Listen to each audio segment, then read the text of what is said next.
kita menembak kijang, kalau berburu gambar kijang ya. Kita menembak 2 kijang dengan 1 senapan secara bersamaan. Analogi yang terjadi bisanya ya meleset semua, bisa meleset jadi semua nantinya. Atau kena satu aja. Dan itu pasti sangat sulit. Iya.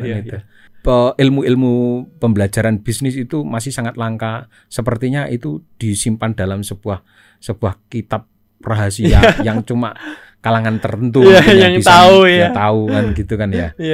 Makanya ya ala-ala koboi. Wih, berarti belajar dari pengalaman semua, hampir semuanya ya. Di pandemi ini kan banyak sekali kuliner yang akhirnya juga mau tidak mau juga harus melakukan efisiensi dan lain-lain, bahkan sampai tutup.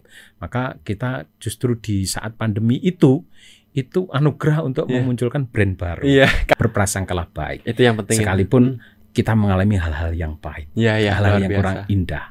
Siapa tahu dari situ kita justru mendapatkan diamond kehidupan kita.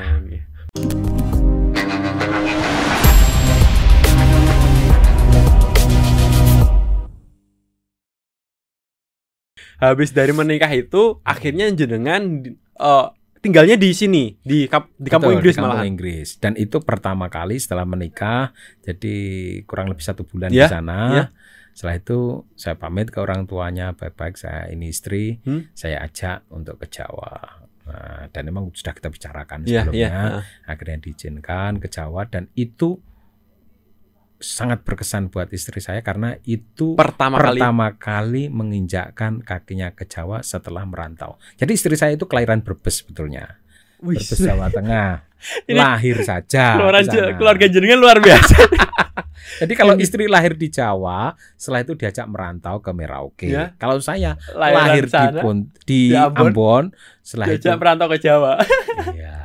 Ini ceritanya luar biasa kaya dengan berarti keluarga Indonesia lah ya. Berat di mana-mana. Akhirnya tinggal di kampung Inggris. Di kampung Inggris. Gitu. Nah, saya juga bukan dapat tamu, saya juga tahu sendirilah ketika jenengan itu bukan hanya kursusan yang global English ini, tapi jenengan juga ada di sana itu Pare Corner ya, tempat kuliner, dan ada Nabawi juga kuliner juga. Lah itu awal mulanya tahun berapa nih jenengan membuka usaha itu? Untuk kuliner sendiri saya memastikan setelah lembaga kursus ini, Global English ini, itu bisa running tanpa harus saya yang masuk ke dalamnya, ada di dalam. Terlalu detail kan gitu. Saya setelah memastikan itu bisa, ini dijalankan oleh tim, baru saya bertahap untuk memulai bisnis kuliner itu. Walaupun ada pemikiran saya pada waktu itu untuk menjalankan kuliner di awal-awal, tapi saya sekali lagi sangat-sangat tidak berani. Ketidakberanian ini saya melihat saya harus berkomitmen terlebih dulu untuk running well, untuk Global English-nya betul-betul sudah dijalankan oleh tim, baru saya berani bisa untuk membuka itu, untuk usaha baru lah. Baru. Prinsipnya gini, sulit sekali kita ini akan menembak dua sasaran. Taruhlah kita menembak kijang, kalau berburu gambar kijang ya. Kita menembak 2 kijang dengan 1 senapan secara bersamaan. Analogi yang terjadi bisanya ya meleset semua, bisa meleset jadi semua nantinya. Atau kena satu aja. Dan itu pasti sangat sulit. Maka kalaupun terjadi itu mungkin perbandingannya kecil sekali. Bisa jadi lebih dari perbandingan 1000 banding 1 mungkin gitu ya. Maka saya tidak berani itu. Maka saya pastikan Global English itu running well oleh tim. Ketika itu sudah, maka saya masuk ke kuliner. Pada tahun berapa itu, Son? Kuliner itu tahun saya memulainya 2012. 2012 itu mengawali itu mengawali. Dan ternyata di kuliner ini juga sangat seru sangat seru sekali. Bukan berarti untuk berpetualang, bukan, tapi untuk bersungguh-sungguh, untuk mencari kesungguh-sungguhan ini. Pada waktu itu tidak ada mentor juga.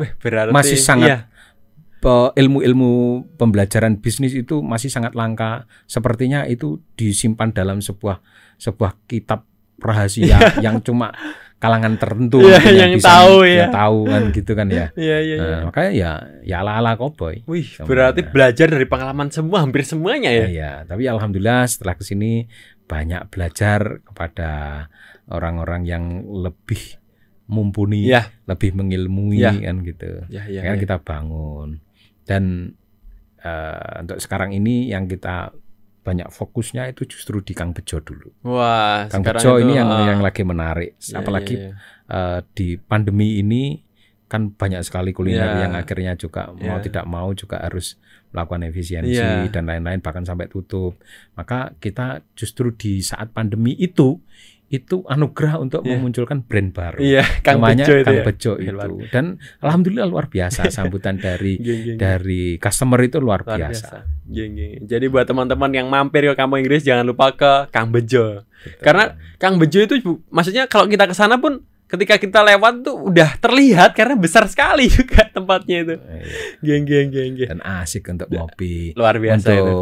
Bertukar pikiran, untuk menggali ide. Untuk kelas juga bisa. Untuk kelas juga bisa. Karena luar biasa tempatnya besar sekali. Jadi bukan sekedar kongko atau nongkrong buang waktu, tidak, tapi bisa untuk pembelajaran, bisa untuk menggali ide, bisa berdiskusi dengan kawan. Gitu. Jadi luar biasa nih ketika jenengan kami undang ke sini ke Studio 13 dengan men-share pengalaman jenengan dari menjadi anak petualang.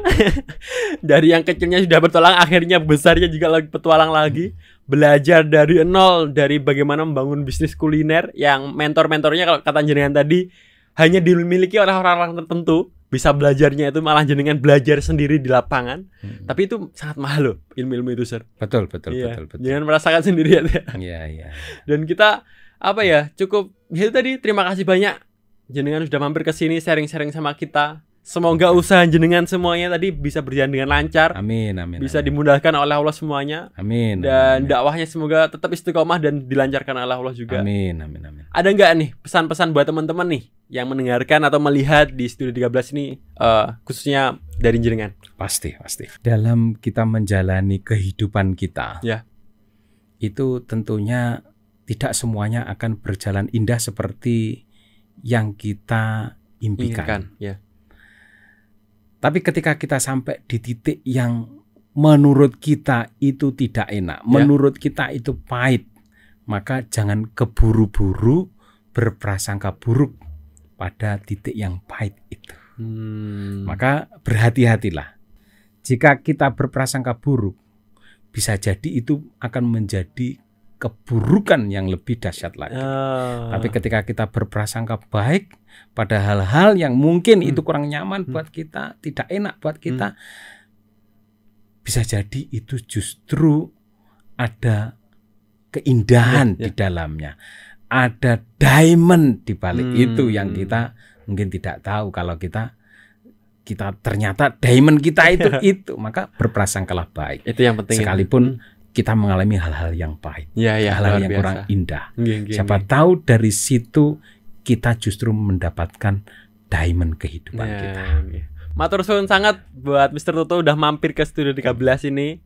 Ya kembali lagi, semoga semuanya lancar lah semuanya. Amin. Paling penting kebarokahan lah dari Allah ya. Betul. Itu yang dicari kita kan. Betul. Karena saya tahu juga jaringan itu prioritasnya bukan hanya dunia, tapi juga akhirat juga luar biasa. Dengan dakwah-dakwahnya luar biasa. Saya terima kasih banyak sudah mampir sini. Sama-sama, saya juga terima kasih banyak sudah diundang di Studio 13 ini. Oh iya, saya juga minta doanya Studio 13 semoga tetap istiqomah tim-timnya. Amin. Dan mudah-mudahan makin berkembang. Amin. Serta memberikan keberkahan yang lebih luas lagi. Amin. Gitu ya. Matur suwun sangat ya Mr. Toto. Amin. Terima kasih buat teman-teman. Jadi luar biasa nih tadi kita sharing sama Mr. Totonya, kita dapat banyak nih insight tadi. Salah satunya itu tadi, ketika kita harus berprasangka baik selalu itu sama Allah. Karena apa yang baik menurut manusia itu belum tentu baik menurut Allah, dan apapun yang baik menurut Allah itu pasti baik menurut menurut manusia gitu kan. Jadi selalu berprasangka baik kepada Allah itu nomor satu. Dan semoga kita tetap selalu diberikan kemudahan, selalu diberikan keistiqomahan. Tetap stay tune di Studio 13 di channel kita di YouTube ataupun di Spotify kita. Mungkin itu saja dari kami. Dari saya Furqan Awaldin, segenap kru yang bertugas ini terima kasih banyak sudah mendengarkan, dan mohon maaf kalau misalnya ada kesalahan. Tetap semua kebaikan datangnya dari Allah SWT dan semua keburukan datangnya dari saya pribadi. Mungkin itu aja. Terima kasih. Wassalamualaikum warahmatullahi wabarakatuh. Waalaikumsalam warahmatullahi wabarakatuh.